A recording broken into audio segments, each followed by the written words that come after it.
Good morning, afternoon, evening, wherever, however you are joining us. This is the I Speak Jeep podcast presented by SFJ4x4.com.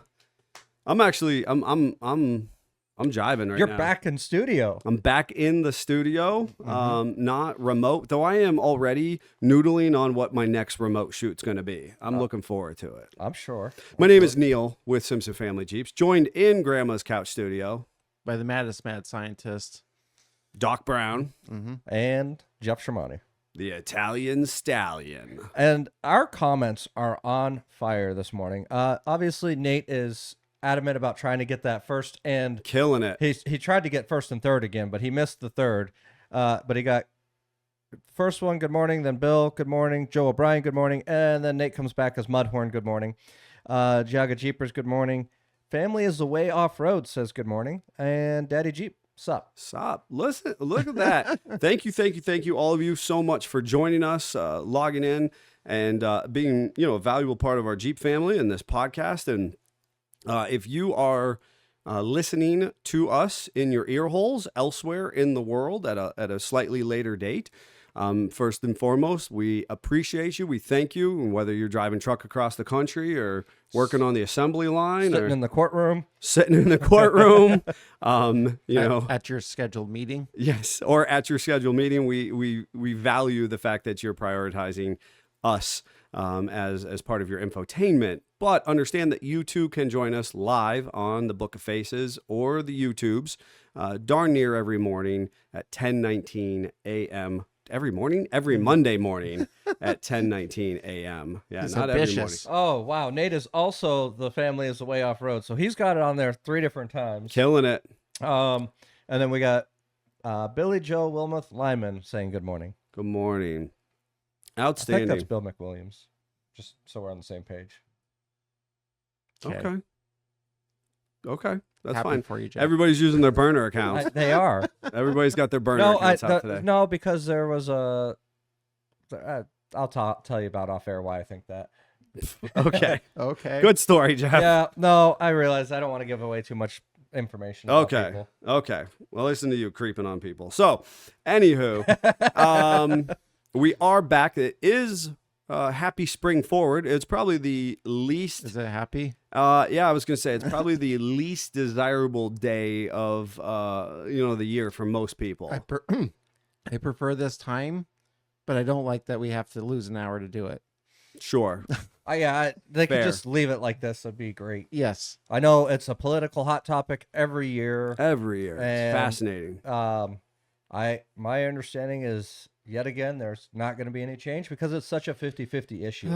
So many people prefer this time, and then the rest prefer the other time. So There's no positives of the other time. It's fascinating. if It you're, is if you're a absolutely farmer, fascinating. there is. You know what? I fell down the rabbit hole years ago, and it's kind of not even that anymore. He said not Bill, but close. I don't know what that means. I kind of fell down the rabbit hole, and there's a whole geopolitical economic conversation to how we consume electricity and energy costs and a whole bunch of travel expenditures and interesting things, honestly. Because I used to say, this was my line, I would vote for any politician who would abolish the daylight savings time, Switching of the times. switching of the times. And then I kind of fell down the rabbit hole, and I found some supporting documentation. I thought, well, you know what? I can tolerate this. There was some interesting information regarding why we do it You know still. who in my house can't tolerate it? Your kids. My cats. Oh, they weren't ready. No. Lots of meowing. What was one of the biggest reasons you found why you would tolerate it? So, Because it had a good reason, so that's all he needed. yeah, there were actually I good know reasons. what the good reasons are. Yeah, so it's funny. It was one of those things that that was a couple years ago, and I remember again. It was like I said prior to that. I was like, I'll do anything to get rid of this, and I thought it was the farmer conversation, and it's not. Then it was about electric and energy savings. That was the other hot Right. topic as to why. So I'm not prepared to explain at the moment, but it actually has to do with the economic. So there's a baseball equation that was what threw me over the edge. So we're playing And Moneyball now. Yeah, right.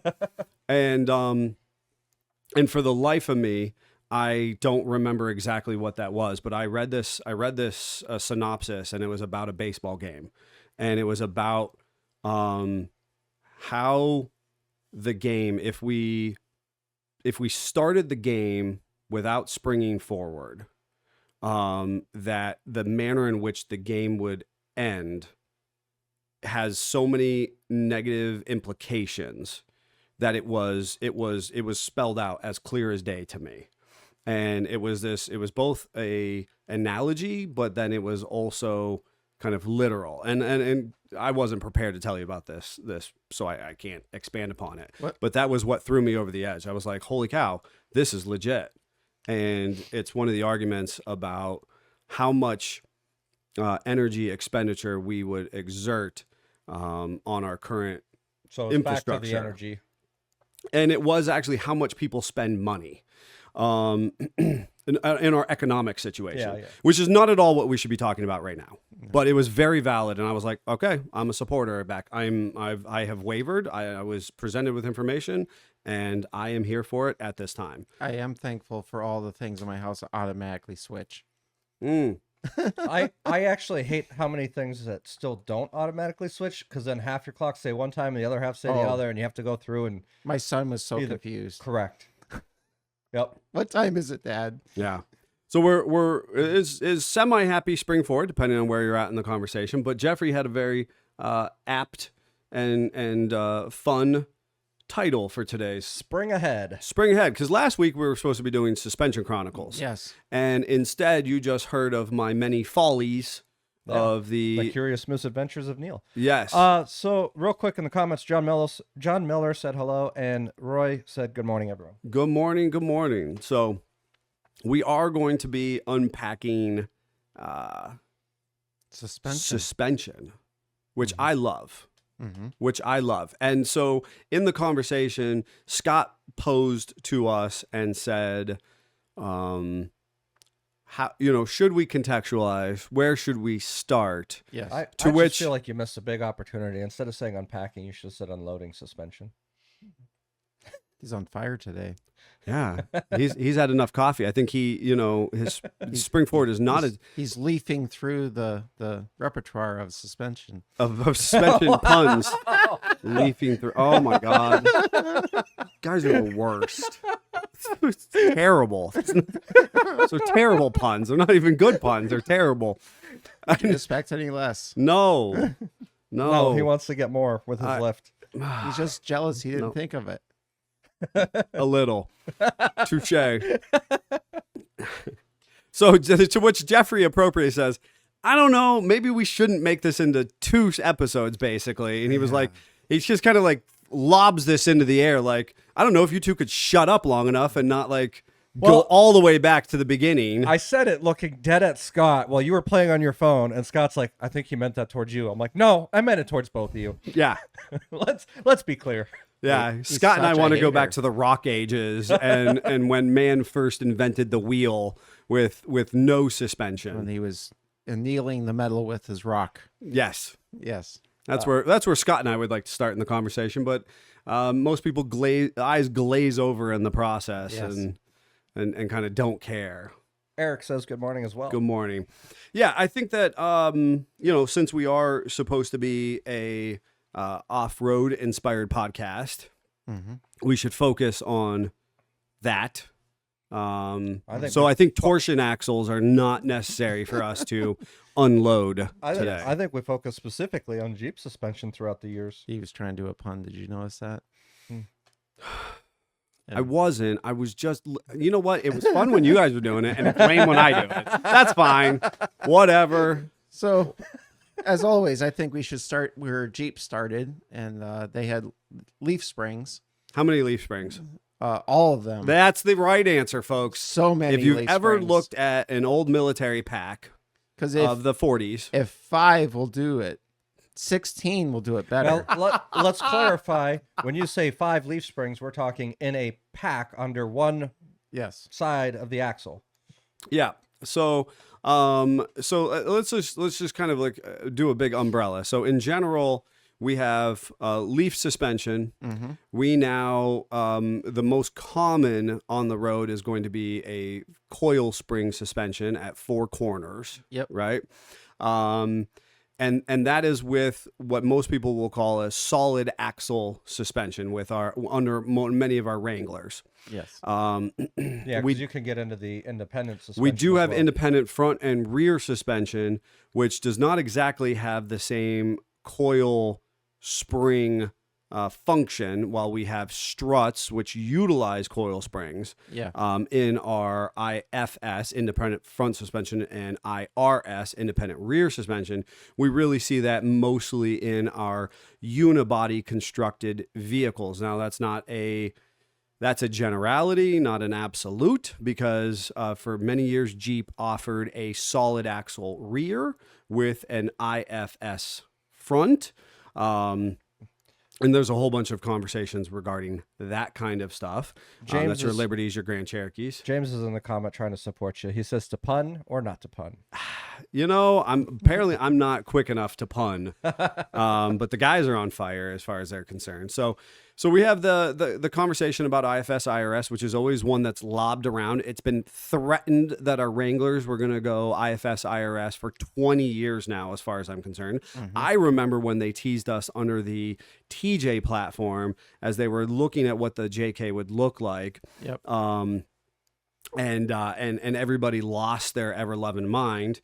Well, we need that argument between the Toyota and Bronco people and the Jeep people, where we're old and have straight axles, and they've got this overly complicated, front independent suspension. 100%. 100%. Linda says, "Long live the KJ."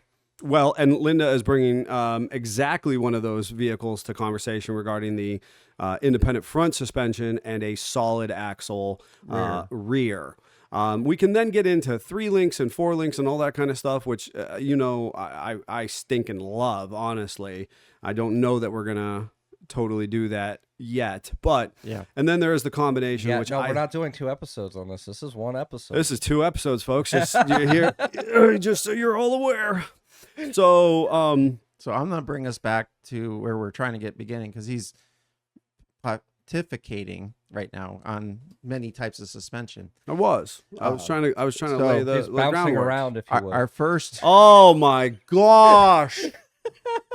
just so if you didn't catch that, Jeffrey said he's bouncing around, if you will. What Jeffrey brings to the table is just a remarkable, very unique situation. Yes. Do you remember when Jeff worked on the service floor? Yeah, it was not a good option. He was all in, though. He was all in. He's the best. So anyway, we go to our You go there. to our early military Jeeps, and then our CJ2As and 3As and all the A's and B's. Yes. They had leaf springs on all 4 corners and solid axles. Solid axles. Something kind of unique that maybe most don't know is they have a kind of a trunnion shackle, which means that it actually has threads in it, unthreads and rethreads as the suspension moves, which is great if you're an old farmer and you got a grease gun that you grease your springs every single day before you go to work. And the GIs had the mechanics who were enlisted in the military at that time. They had all the fittings. Their job was literally to maintenance. Yes, and put 2 tubes of grease in that Jeep today. Thank you. And that was okay, because that was what their daily job was. Yes. And I think what an amazing suspension design, because when we talk about simple physics, right? The inclined plane or that screw feature. Yep. That's literally what it was working on, was this idea that threading and unthreading was creating this robust connection. Yes. Go ahead. So anyways, then at some point they realized that we're lazy as a people. Yep. So we went to rubber bushings at both ends.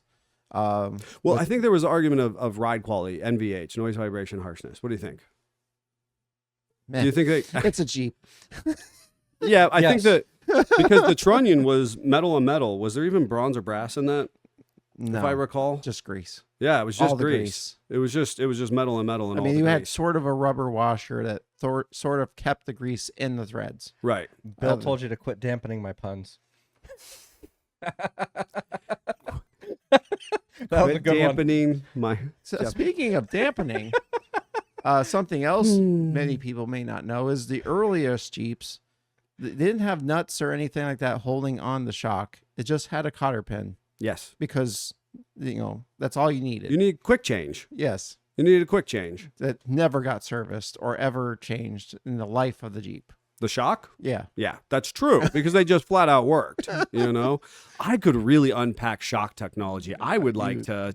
I could do a whole episode just on shocks. You probably could. Anyways. Really like shock valving. So now we're into the middle 50s, 60s, where we're decided we're gonna start caring about not having to grease things every 5 minutes. So we have rubber bushings on both ends. We have just a plain piece of steel with 2 holes in it for a shackle. Mm-hmm. For 2 seconds in 1955, your CJ5 had shackles in the rear, and then in 56, they were like, nah, we'll just put them in the front, and they just ran with that forever. When you say that, you mean in the front leaf spring. Correct. You were talking about a shackle reversal, so let's just get this out of the way. Leafs are for the pores. If you're not familiar with that phrase, that was the around the TJ, the and the reason that is thrown at the YJ guy specifically. because not only does your leaf spring your Jeep, it also locates your axle. It allows it to travel and move. So it does a lot of jobs in one.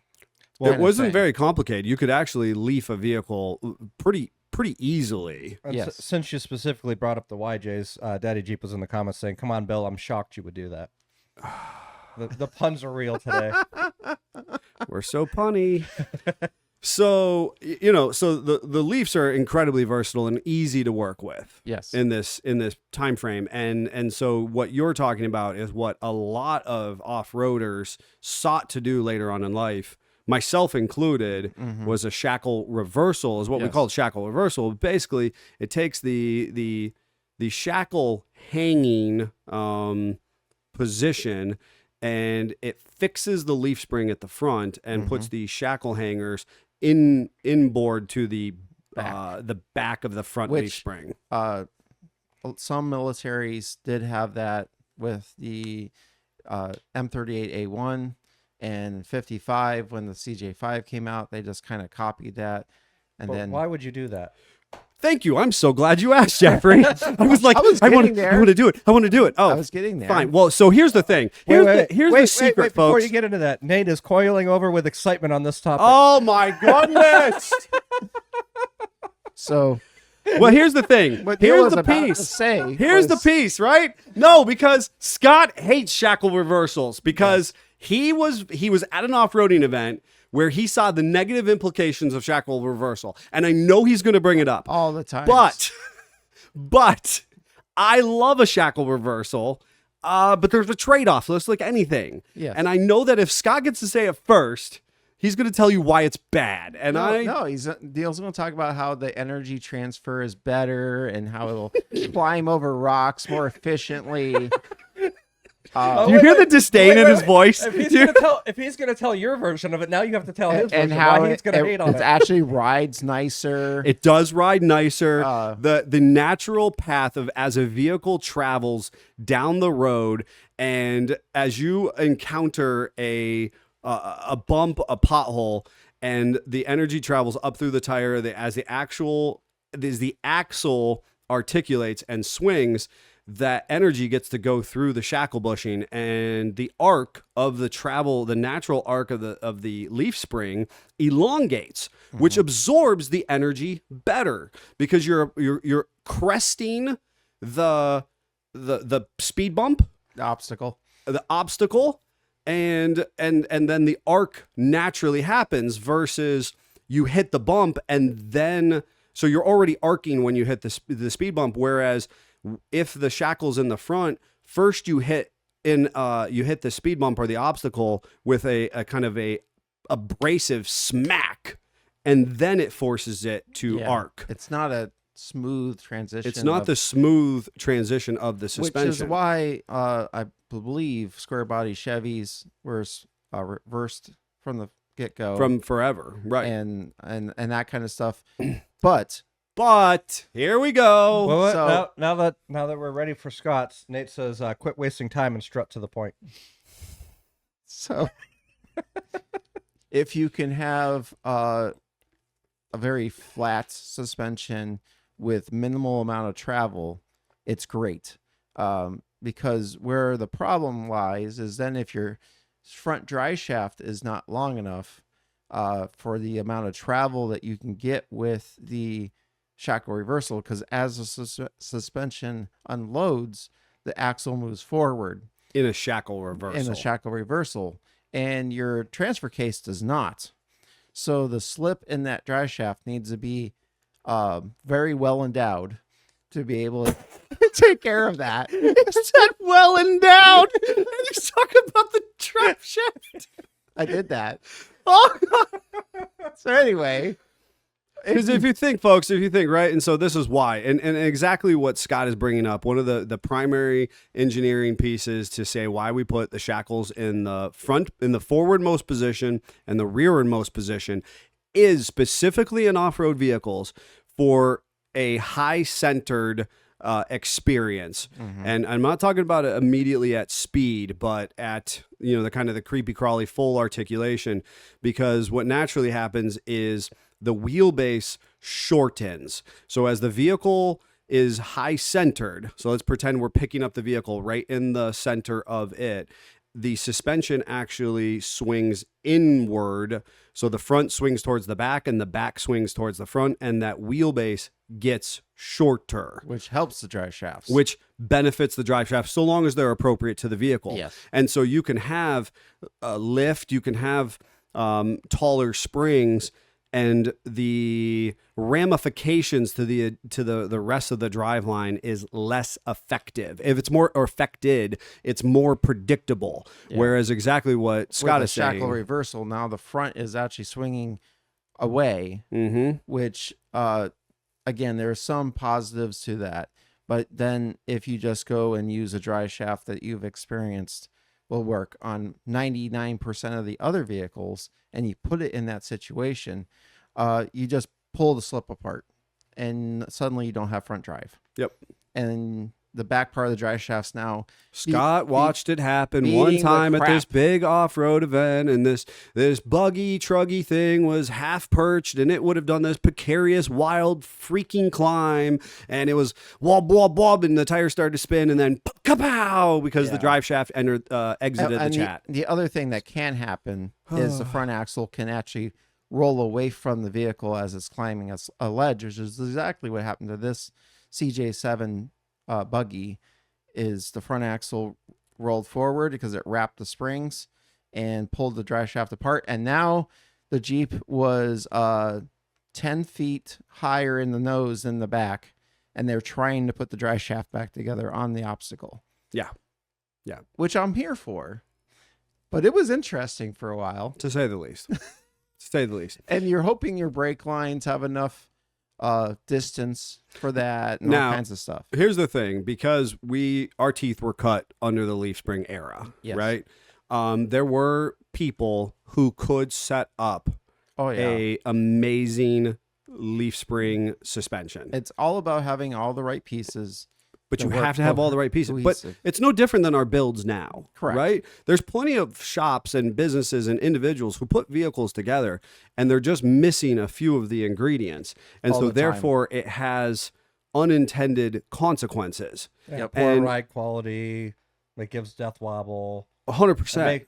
There's all these different variables, and it's usually just one minor We thing. constantly hear, "Oh, I got my new to me Jeep lifted, and now I've got death wobble." Well, I got to be Yeah. honest, it was not the lift, right? It Right. was even the poorest quality of lifts, the lift did not give you death wobble, you know? Unless it's that one. But anyway. Fair. Yeah. Even then, that just gives you bump steer, in my opinion. So then we get into the 80s, and we're into the YJs. So we're still leaf sprung, but they wanted to ride nicer. So they made a longer shackle. Hold on. And that was allowed the spring to move around easier. The problem with a long shackle is now you have what's called shackle lean, which means that you steer the Jeep and the axles move, and then the shackles lean, and then the frame kind of catches up, and then you go along for the ride, which is why It's true. the Wagoneers of that era and the YJs had track bars. They were trying to make the axle not take off underneath the middle of the Jeep. And that worked fine when we were stock suspension, flat leaf springs, where, and again, only moving probably 3 inches, wouldn't you say, of travel. And then we go along and we lift them up to put big tires on them and screw that all up.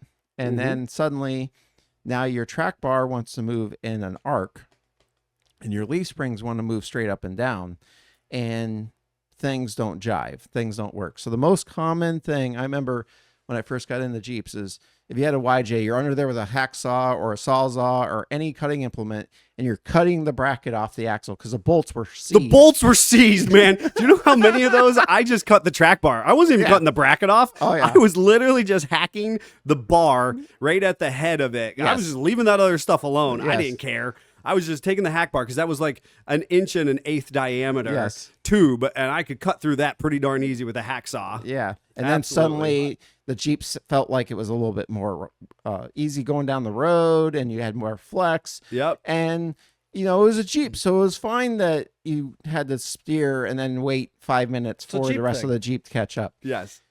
But that's one of the reasons why longer shackles can cause those kind of issues. The other thing a longer shackle will do, we don't see it as much with Jeeps, but we did see it with the 70s with muscle cars. The longer the shackle, the more force or effort the spring has to put out. So it will break down a spring quicker with a longer shackle than a shorter shackle. So off-road, that's actually a good thing because that makes the spring work. Helps you get over the obstacle, helps you kind of get the best you can of the technology, but does make that lifespan of the spring a little shorter. Well, before you interrupt, I keep raising my hand. no, I'm trying not to interrupt. I know, but so Scott tried to throw delicately a lift kit manufacturer under the bus without saying who they were, and you continued with that. Well, now the comments are asking, which is the one? Oh, it's in my YouTube video. So it's a Rough Country 3.5-inch JK lift kit. Yeah. It doesn't belong in the Jeep industry. No ifs, ands, or buts. I'd love to have a conversation with Rough Country Corporate about it. Yep. But arguably, drop pitman arms don't belong on JKs until you're 6-8 inches in the air. And even then, there's a whole lot of other things that change in the process. You should be flipping steering, and a whole other conversation. But the long and short of it is, they have a drop pitman arm, and they don't drop the track bar at the frame. They raise the track bar at the axle, so you actually make the angles worse. Right. You actually get an opposing arc of travel when you're for that road obstacle, whether it be speed bump, pothole, whatever, and you inherently create bump steer. There's your 10-second. Yeah. So if you hear a Jeep buddy saying, "Hey, I need a puller for my JK Pitman arm," stop him and go, stop them. Why? Why are you doing this? Yep. Maybe you shouldn't do this. And that was a moment in our industry because we did put drops on XJs and YJs and TJs, and there was value or merit in doing that, but the whole technology changed. The reason they sell that kit, hands down, is on a CAD drawing, it's perfect. Your angles are beautiful. Your steering in that moment is correlative to each other.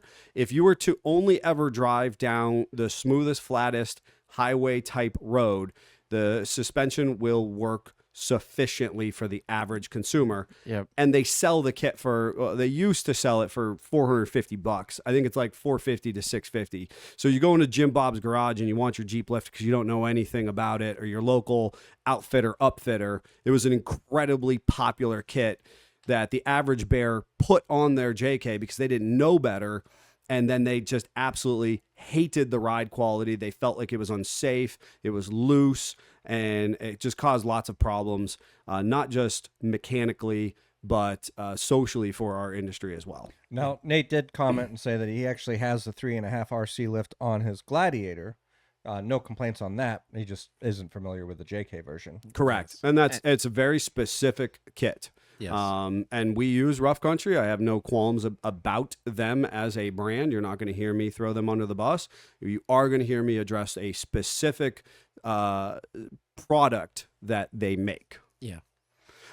So I was raising my hand trying to not interrupt you, based on the fact that we laid the groundwork to say that the military Jeeps had 11 Leafs in their pack. Yep. How wide were they? Oh, that's a good point. I was trying to glaze over some stuff because Jeff was on no 2 episodes. I know. Well, So I think I've lost that one at this point. But just so everybody's aware, next week is Happy St. Patty's Day, that Monday. So like, may the luck of the Leafs be with you. oh boy, Right? No. no, That was a good try. it was a good try. I'll give you that. You're trying to play in the same game as I everyone hate else. you all. Whatever. Whatever. I'm over it. Good morning, Scott. Nope. Garbage. Whatever. So how wide were they in the I love I was the military? trying to accent, though. remember. Did you like it? See, I busted out Was an it accent inch for and you. a half or inch and 3/4? Yeah, so I think it's inch and a half. I actually think it's a hair shyer than inch and a half, but it's a peculiar, so we call it inch and a half as So a I generic. always get confused, but basically the earliest Jeeps, the Leafs, were the same width front and back, but they Correct. weren't wide at all. I think it was inch and a half. And then at some point they're like, hey, we should make it just a little bit wider in the back. And I think they went like inch and a half and 2. And then it was, hey, 2s for everybody. Mm-hmm. And then it was, hey, the front should be 2, but the back should be 2.5.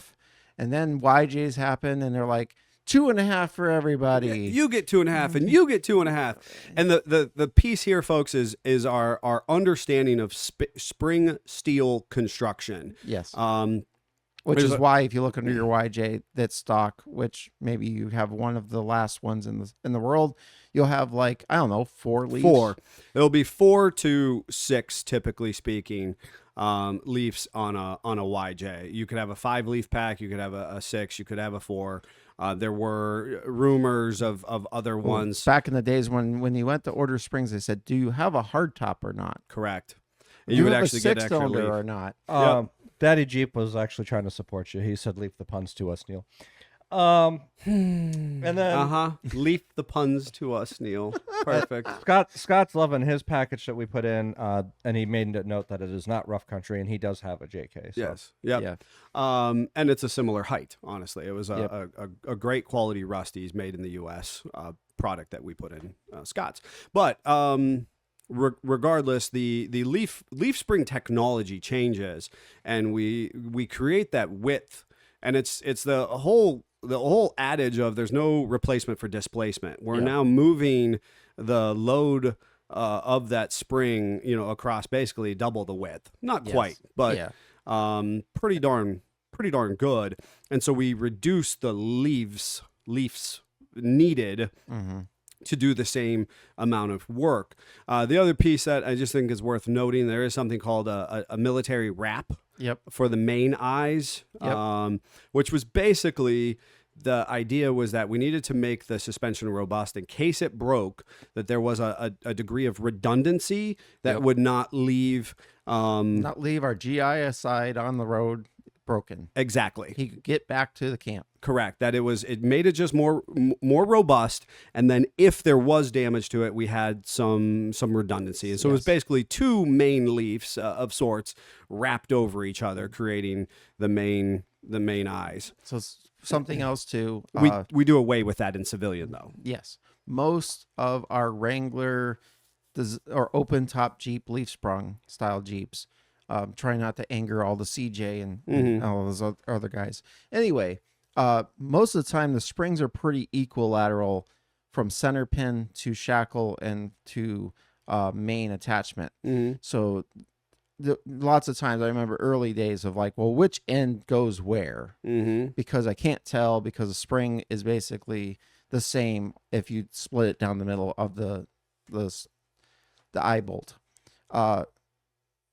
When we went into XJs and MJs with leaf springs in the front or in the rear, I'm sorry, they actually aren't. Correct. They're shorter in the front and longer in the rear, and that is more for ride, carrying capacity. All those They have a kind of different size things. bushing. Different size bushings, which YJs do have a bigger bushing at the frame Correct. than at the shackle as well. But that was all kind of engineered into that kind of stuff. Right. We learned a few lessons over the years. Yes. Because I'm glad you bring that up, but basically 1984, the world changes, Yes. right? And in the Jeep world. Yes. But AMC had already been playing in their cars. Yes. Specifically, I The get all Eagle wagons. the Eagle wagons, right? Had already laid the groundwork. Yes. And if you're unfamiliar with that, so basically we have this love child of what AMC was doing. They were already making the world's ugliest, slowest cars over here, As they should. and they acquire Jeep, right? Yep. And they were like, you know what would be even uglier and more problematic? If we took the car we've been making for, I don't know, umpteen million years and retrofit a 4-wheel drive system into the front, Yes, and they sold like hotcakes. they did. It's almost as iconic as a Wagoneer. If you're making a 80s featured video at this point, it has to have at least a Eagle I love somewhere 'em. in it. I love them, man. And wood grain preferred. Wood grain Eagle. Oh my God. Oh, I'm feeling some type of way already. Anyway, which way? So in 84, they break the world and they put coil springs in the front, leafs in the rear, and I'm sure there was someone angry at some point about it. Well, we hated Cherokees because they were just grocery getters, Well, and they were, frameless. frameless and shameless. So at first, I'm sure that was hard for someone to overcome. But any which way, we go with 4 control arms. We go with a track bar. We have coil springs, and we have a really nice ride. Again, we designed it so the control arms are flat because we don't have tons of travel. Sway bar in the front, sway bar in the rear. So it kind of handled decently for what it was. And we ran with that forever. There was other changes, but we've talked about those in past Previously. episodes. So that gets us into 94 with the Grand Cherokee comes out, and they decide to take the same design. Checking him. 93. Oh, there it is. So Excited. what's really funny about that is Scott Bennett was just asking, does Scott's mind ever stop? Does he ever sleep? The problem is he does sleep, but he dreams about Jeeps and cars.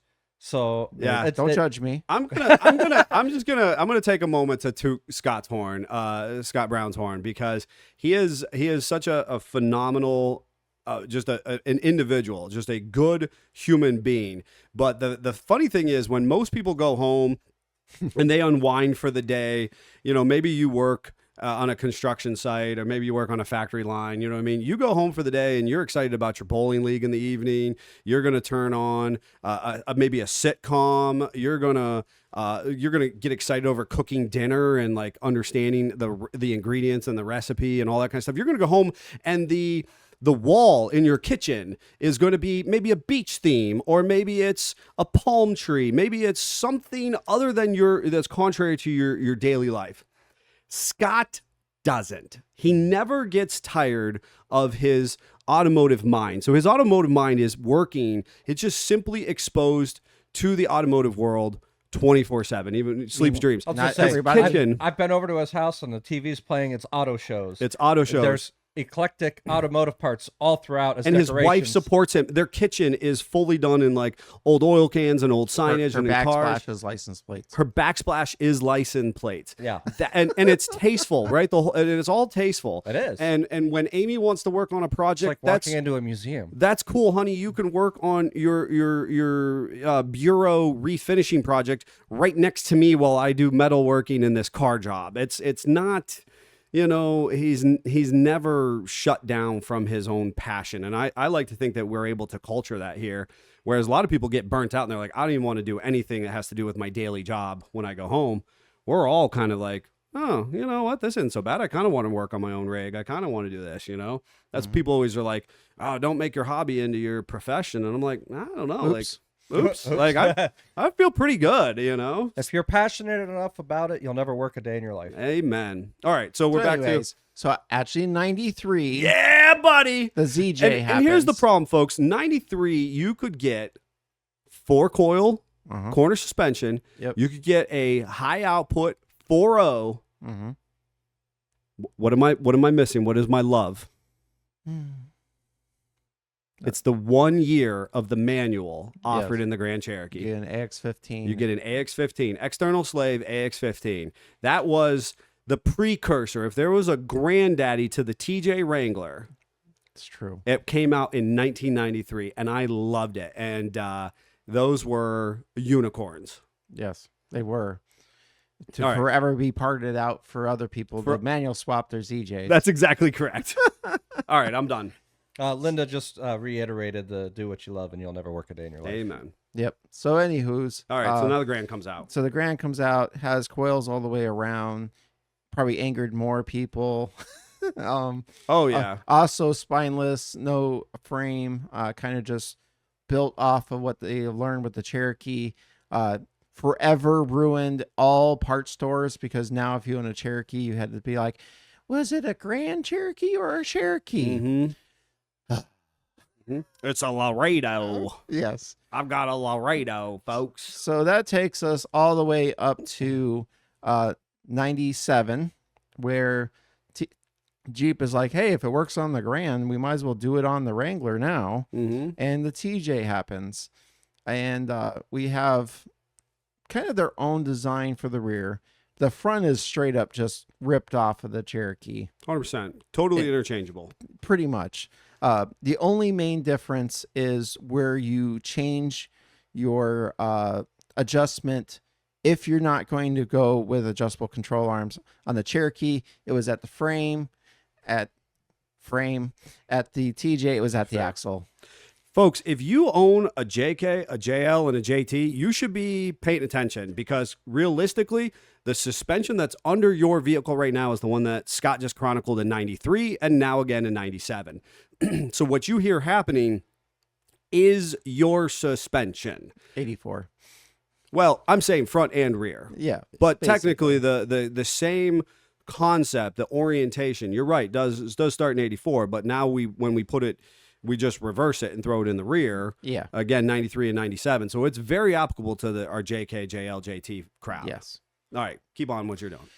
So anywho's, that takes us all the way up to, Can we eliminate track bars No. like we did with our YJs?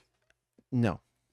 So it was very confusing for people who had leaf springs. Well, you can, for a very specific instance, if you want all the flex and you come to sfj4x4.com and you order an IRO long arm, we can remove your track bar in the rear. Right. So there's a whole conversation, and we'll just mention them for that purposes.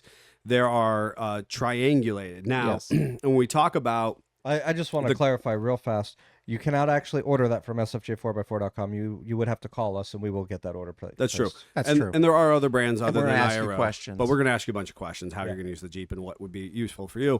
But the Grand Cherokee in a 99, in fact, has a 3-link rear of sorts. I know you didn't want to talk about it. You didn't want to talk about it, but I have to. I have to mention what they affectionately call the upper Y link. So in 99, they decided that they knew the JK was coming because they're always about 10 years ahead. Mm-hmm. And they're like, hey, we got to test some of this stuff because we're making the Jeep wider and we're making it heavier.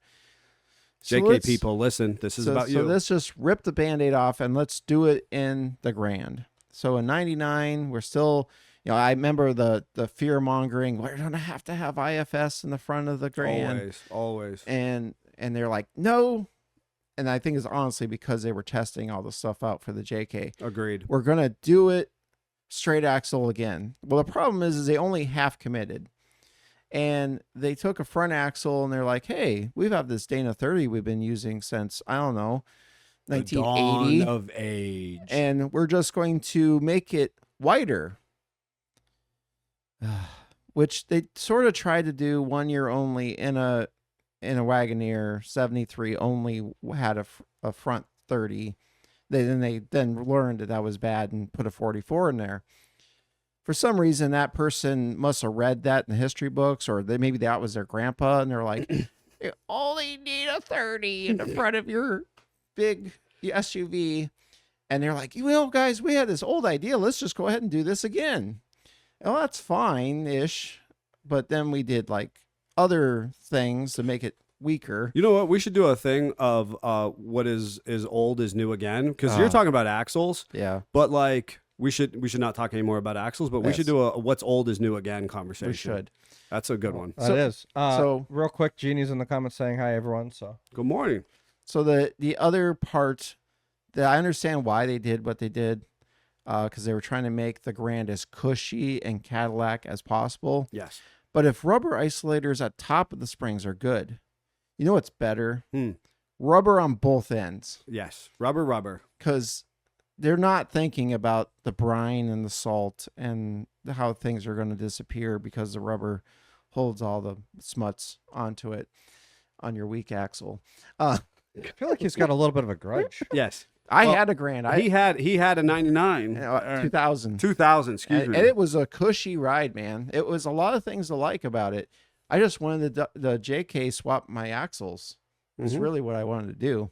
Just never got that far. So then in the rear, we have our traditional lower control arms. We have a pretty traditional coil spring arrangement. But in the top, they decided to do a boomerang with a ball joint in the center. And instead of having our bushings go like they should and go up and down with our bolts through the sides, they decided to put them like a front wheel drive car's control arm and put them the other direction. So that the bull is actually oriented vertically. Yeah. And that's great until you want to lift your Jeep. Mm-hmm. And yes, the boomerang fills up with salt and rusts out as well. Because, why not? And this is the top link. So instead of upper control arms, you have this boomerang or this Y, but ultimately that's the top link that centers the axle. And that's what's valuable is that lower control arms establish wheelbase, upper control arms establish caster, right? Or pinion angle, right? Caster in the front, which is going to be correlative with pinion angle. So caster to pinion angle. Yep. And then specifically in the rear is pinion angle, because there's not caster in the rear necessarily when it comes to some of those suspension terms that we use. But when you go to a 4-link or a Y, or an upper link like that, you don't technically have to have a track bar. Right. It is a simpler system. It's a simpler system because you're utilizing a triangle and as far as to orient that axle. Which is your strongest shape. But the problem with that suspension design, again, we go along and we want to make it big and put bigger tires on it, which on the Dub J is like, okay, I want to put 31s on it. Well, now I have to lift it to the moon because I did that. Yep. Anyway, because the wheel openings don't exist. Yep.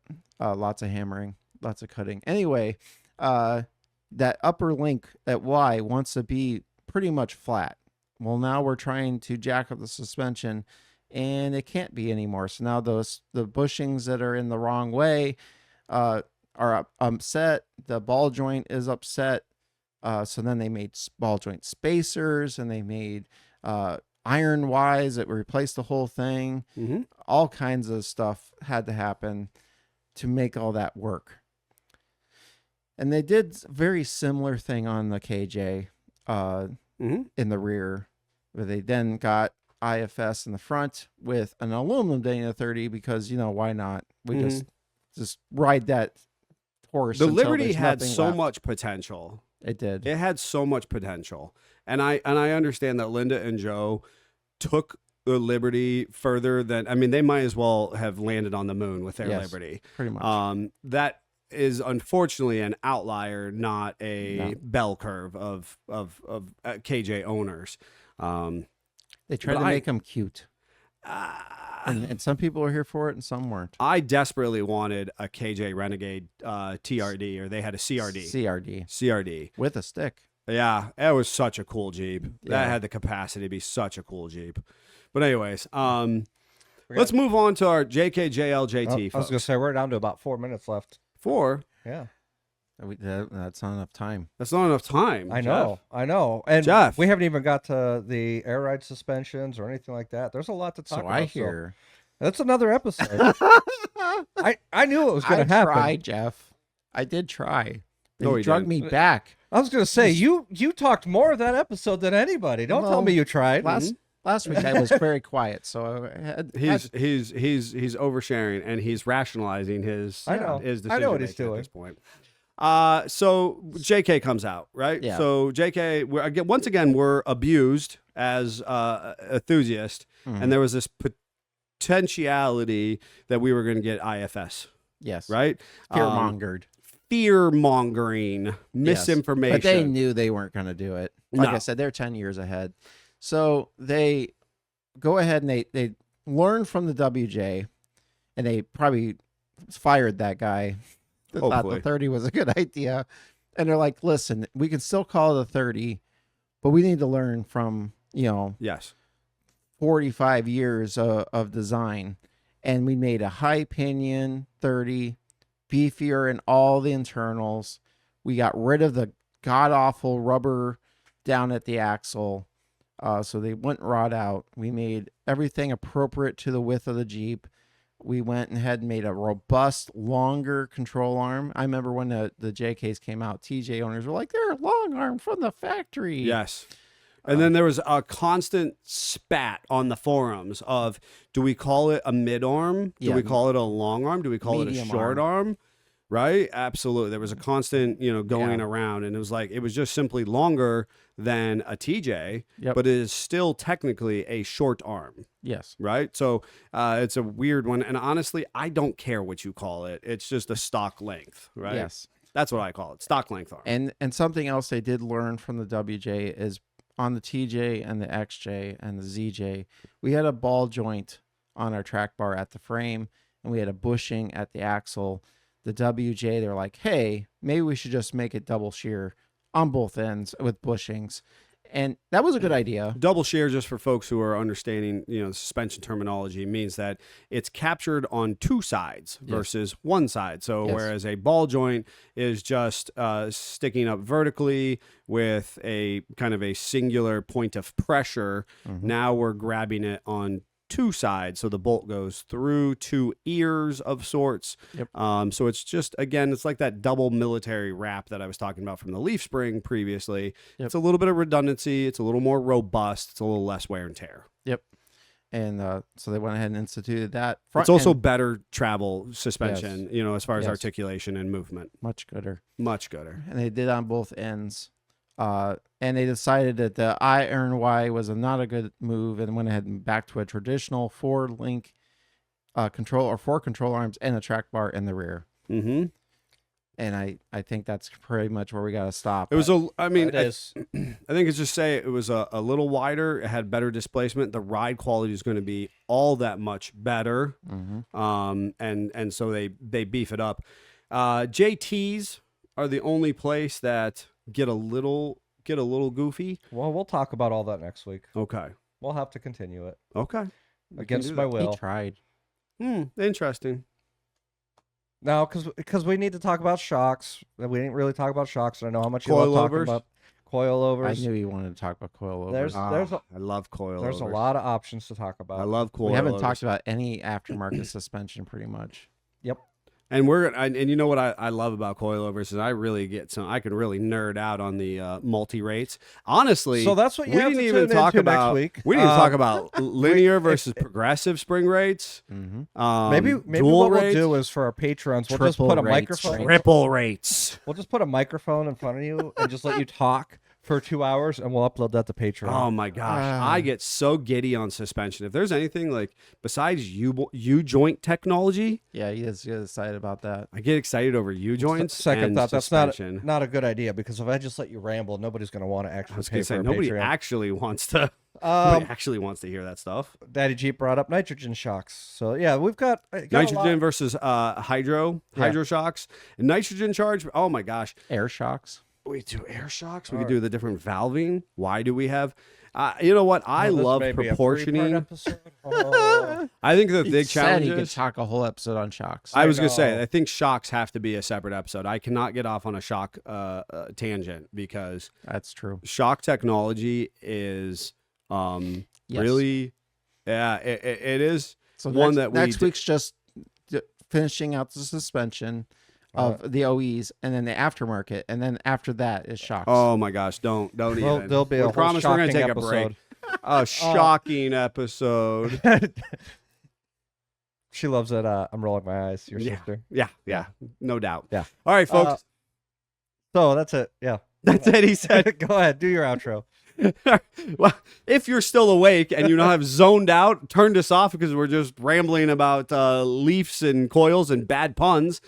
We thank you for hanging out with us, as we often do. If you want to hang out and hear what's going on in our personal lives, you're going to just kind of stay tuned for the next 25, 30 seconds.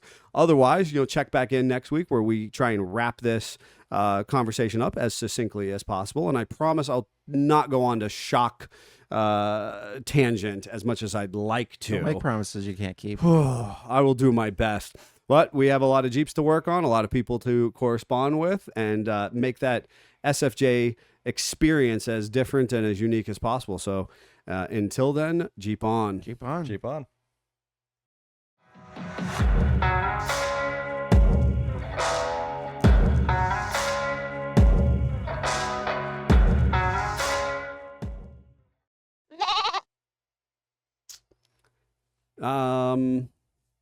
Did you do anything? Did either of you do anything? So Saturday we didn't have kids, so we went to Erie, had a decent dinner, and got Amy work shoes. But then Sunday, we just stayed at home. I fired up the tractor and tractored most of the day, moving stuff around with the forks on the tractor. It And was a beautiful day for that. You didn't leave tracks all through your yard, or you just didn't care? Maybe. I was going to say. I may have had to be like, what would Jeff do? Jeff would go get the bucket, take the forks back off after I've destroyed my yard, and take the bucket and then back drag over top of exactly what I everything would I do. just did. But I was dear. able to unload the car trailer and put a pile of scrap at my yard, because why not? I Like, thought that it was supposed to go to the scrapyard. it was. I'm over it. Need to use the trailer. His yard Okay. is a scrapyard now. Right. I was able to kind of neaten up that a little bit, so that was cool. I was able to move stuff around. I was able to procure wheels and tires for my wife's car and bring them into the shop and dismount them. Then I went ahead and loaded a front axle for a project that I had hoarded that we need for the M38 project. Mm-hmm. So I love the fact that now I don't have to roll tire at a time or try to get pep talks to kids to roll multiple things. I just went out there with the forks at the appropriate distance, put all the tires on the forks, opened the back of the Gladiator, went in there, went boop. I was like, this is what's up. He's really enjoying his tractor. It was He's awesome. just So living his best life. Just wait till summer when he can get more use out of it. Right? the yard just needs to firm up already. Yeah, I was gonna say your yard's a little sloppy. For Oh that. my goodness. Yeah, we're Yeah. gonna have to put some drainage in So your yard. much 4-wheel drive needed. Yeah. But yeah. at least I just had the tractor out back. I didn't have the Jeep out there really screwing it up. So And then Amy did empower me to wash the tractor, so that was good. Nice. And then I've just otherwise been making the garage better. Made a little thing for my power hacksaw to sit on with casters. So A, it's more level, and B, I can now move it around the shop easier. I took the furniture dollies that were screwed to my metal brake off and put actual casters on it as well. Mm. And the brake has moved, the lathe has moved, and the drill press, bead roller, and the grinder have all moved in preparation for a new tool to come into the shop. So I'm excited about that, and that's also why I need the trailer. So Yeah, that makes sense. That makes sense. I worked on the house, which obviously good I weekend love. for it. Yeah, it was a beautiful weekend for it. Honestly, we had the arts to support. On Saturday, we had a bunch of my kids were in some local community plays and stuff like that. So we're a pretty busy weekend with that in amongst normal life stuff. But realistically, the working on the house. Now, the framers didn't do a great job setting the drywallers up for success. No, they didn't. I heard from the electrician that it was really interesting. There are some challenges with the house Yeah. that I understand now better that I've done it. I think it's so fascinating. This is why we received some really kind words from Micah Bidwell, local president of a local Jeep club, right? Regional Jeep club. And those words were about how we as a business try to support DIYers. Mm-hmm. Because that's actually something really important to me.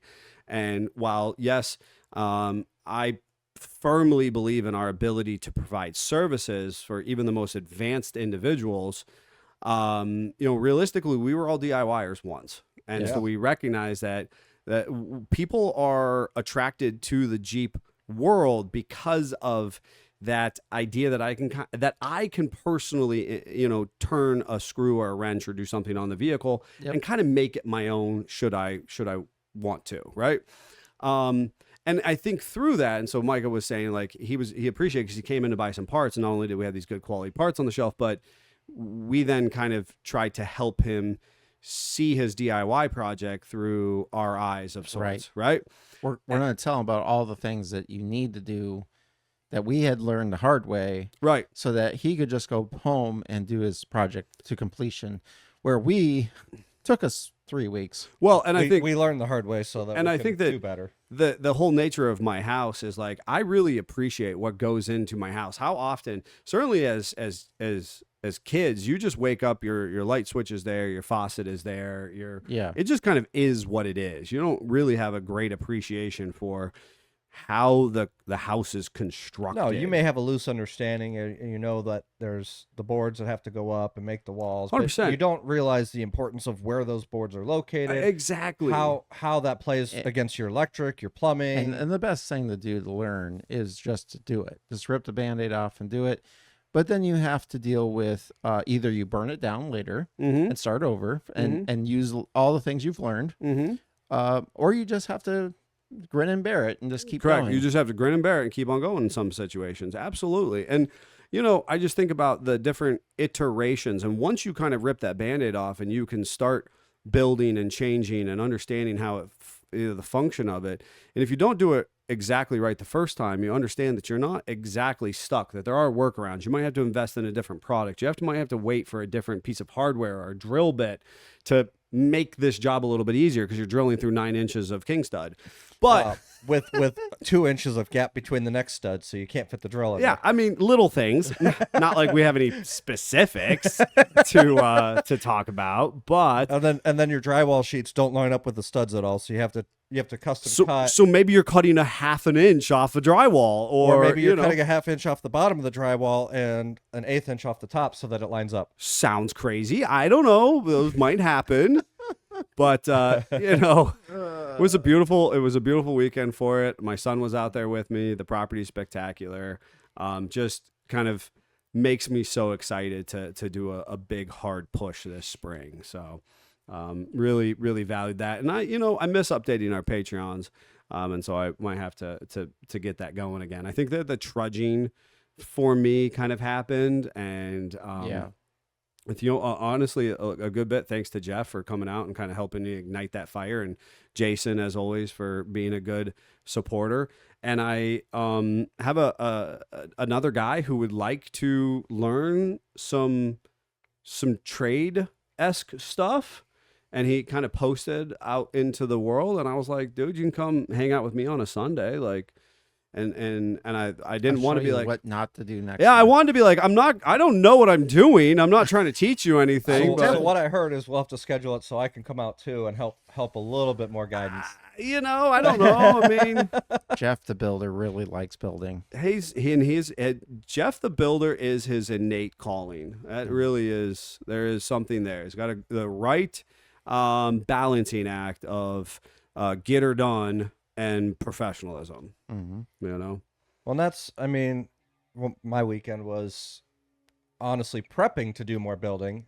So I'm building to do more building. You're in your garage specifically, I'm right? working in the garage, and because you got that smoking deal on the pellet stove. Yep. So I've been slowly working through trying to insulate, things that I should have insulated before I put everything where it's at. Nah. So working around that, and then I'm building a double saw stand that is going to have a place for my table saw, and then also off the other side of it will be a flip table for my miter saw, so it can be at a working height, or I can flip it under the table and I have work surface. Nice. So I'm building that. It's a 4x8 table that I'm working through, so that I can build Davey's custom desk for here at the shop, which we're very excited about. and he's got all this beautiful red oak sitting in a garage wasting away, and it's 5/4 red oak, so it's nice thick cut, needs to be milled down.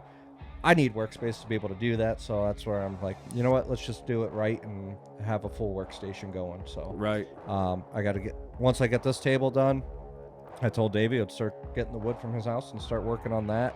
Got to get my neighbor borrowed my planer, so I got to get that back from him, do a little bit of cleanup and maintenance on that, and be off to the races. Yeah, I'm very excited to see how that turns out, because if you're not familiar, we've done a lot of infrastructure improvements within the confines of SFJ 4x4, move some personnel around to try and increase efficiency in our space utilization, and this custom desk will largely be for merchandise creation. Yeah. Is that correct? Right? Yeah. So we'll be moving some of our components around, and one of the things that's selling like absolute hot cakes right now is our Kindness, it's a Jeep thing, Give a Duck shirt. I'm surprised how well that's been doing. Dude, it's been selling like crazy. It's in a promo price for just under $25, folks. You want to head over to our website and find that. I think it's get a limited part of that run movement too. I think Davey said there's only 100 of them. Right, it is a limited run, and it has sold like crazy. We're not at the cap yet, so there's still time to order, and we encourage you to do so. It will be an absolutely awesome shirt to rep this summer, but you'll be among the first edition Kindness, It's a Jeep Thing, Give a Duck. I think until next week, folks. Jeep on. Jeep on.